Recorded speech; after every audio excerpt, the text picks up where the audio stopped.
चुनाव कोई भी हो, लोकसभा या फिर विधानसभा का, बीजेपी चुनाव में धार्मिक ध्रुवीकरण की पूरी कोशिश करती है और उस ध्रुवीकरण के सहारे चुनाव जीतने की कोशिश करती है। और सरकार जब बन जाए तब भी बीजेपी की रीति और नीति में बदलाव नहीं आता। खास तौर पर जनता से जो लुभावने वादे किए गए हैं, अगर उन्हें पूरा करने में मुश्किल हो रही है, तब अचानक ही धार्मिक मुद्दे सामने रख दिए जाते हैं।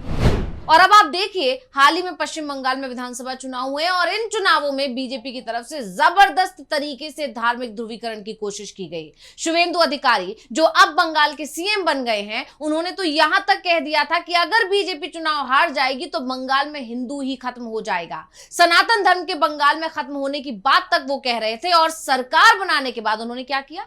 सबसे पहला आदेश दिया कि मस्जिदों पर लगे लाउडस्पीकर की आवाज कम की जाए, सड़क पर नमाज पढ़ने पर प्रतिबंध लगा दिया गया और गोवंश के वध पर भी रोक लगा दी। धमकी देने लगे कि अगर कोई नियम नहीं मानेगा तो सजा भुगतेगा।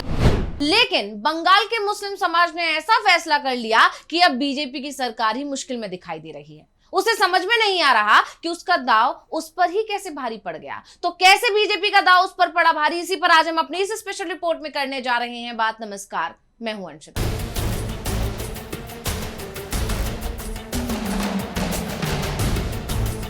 बकरीद का त्योहार नजदीक है और पश्चिम बंगाल की राजनीति में इस बार एक नया मोड़ देखने को मिल रहा है। अक्सर ही गाय की राजनीति के केंद्र में रहने वाली बीजेपी इस बार अपनी ही बिछाए जाल में फंस गई है और सियासी घेरेबंदी का शिकार हो गई है।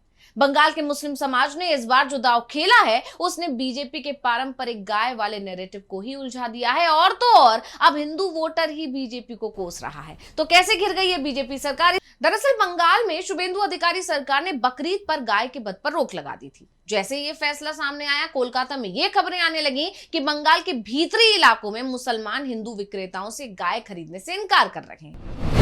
यही नहीं, कोलकाता की सबसे बड़ी और प्रभावशाली मस्जिद के इमाम है मौलाना मोहम्मद शफीक कासमी। उन्होंने तो मुस्लिम समुदाय से अपील कर डाली कि वो सामाजिक सौहार्द बनाए रखने और हिंदुओं की भावनाओं का सम्मान करने के लिए स्वेच्छा से गाय की कुर्बानी और बीफ का सेवन बंद कर दें। जिसके बाद पश्चिम बंगाल के मुसलमानों ने इस अपील को दोहराया और नतीजा ये हुआ कि हिंदुओं की कोई भी गुजारिश, कोई भी मिन्नतें अल्पसंख्यक समुदायों को उनके रुख से टस से मस नहीं कर सकी। इसका नतीजा ये हुआ कि राज्य में रहने वाले लगभग 28% मुसलमान इस बार के ईद उल अजहा यानी बकरीद के अवसर पर गौवध पर लगाए गए प्रतिबंध के पूरी तरह पक्ष में थे। इसके बाद से राज्य की सियासत गर्मा गई और अब बीजेपी सरकार का ये फैसला उसके लिए मुसीबत बन गया है।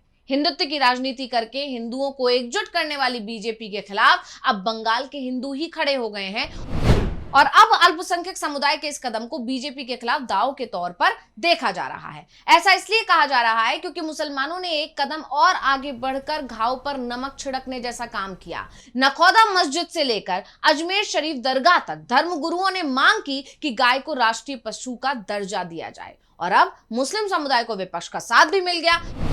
यही नहीं, जमीयत उलेमाए हिंद के अध्यक्ष हैं मौलाना अरशद मदनी। उन्होंने केंद्र सरकार को ही फंसा दिया। उन्होंने कहा गाय को राष्ट्रीय पशु का दर्जा दिया जाना चाहिए। देश की बहुसंख्यक आबादी गाय को केवल पवित्र ही नहीं मानती बल्कि उसे मां का दर्जा भी देती है। ऐसे में ये समझ से परे है कि आखिर कौन सी राजनीतिक मजबूरी है जिसके कारण सरकार गाय को राष्ट्रीय पशु का दर्जा देने से बच रही है। यानी कहा जा सकता है कि ये मांग करके भी मुस्लिम समुदाय ने बीजेपी को फंसा दिया, क्योंकि एक ऐसा प्रस्ताव जिस पर विचार करने से केंद्र सरकार निश्चित रूप से कतराएगी, ये प्रस्ताव मुस्लिम समुदाय की तरफ से रख दिया गया है। और अब मुस्लिम समुदाय की सामूहिक राजनीतिक चाल ने बंगाल बीजेपी को पूरी तरह से चौंका दिया, क्योंकि बीजेपी ने पूरे राज्य में कुछ खास जानवरों की कुर्बानी को नियंत्रित करने के लिए 76 साल पुराने कानून का सहारा लिया था। इस पुराने कानून को एक हथियार के तौर पर इस्तेमाल करने की कोशिश की गई थी बीजेपी की तरफ से, जिससे एक साफ तौर पर दिखने वाले और ताकतवर अल्पसंख्यक समुदाय को घेरा जा सके।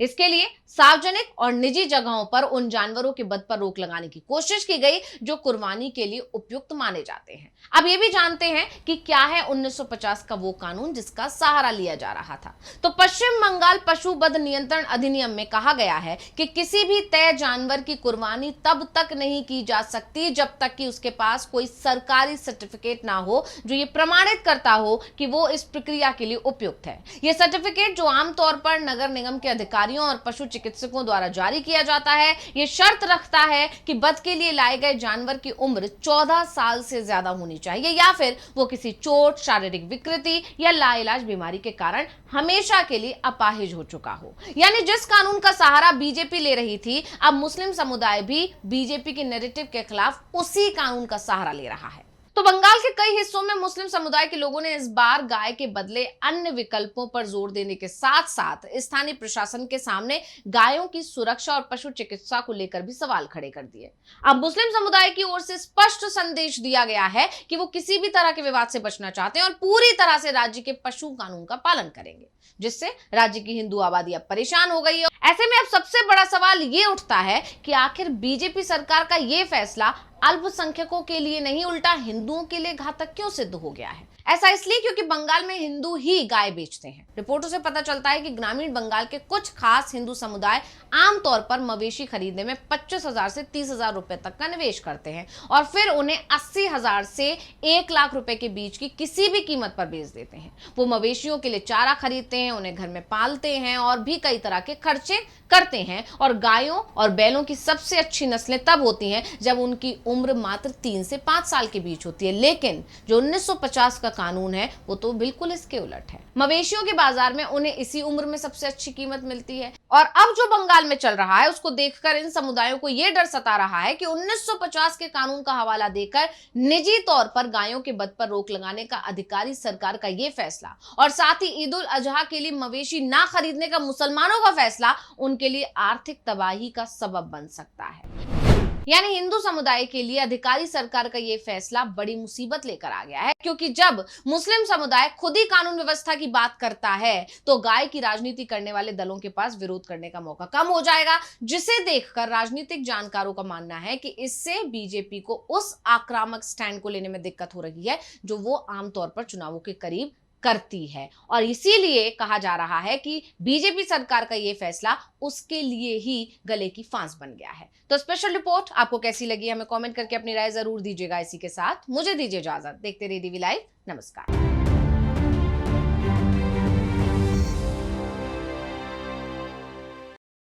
हमारे चैनल से जुड़े रहने के लिए YouTube पर टाइप करें DB लाइव, सब्सक्राइब बटन को क्लिक करें और बेल आइकन को दबाना न भूलें ताकि खबरें आप तक पहुंचती रहें। देखते रहिए DB लाइव, क्योंकि यहाँ हैं खबरें लगातार।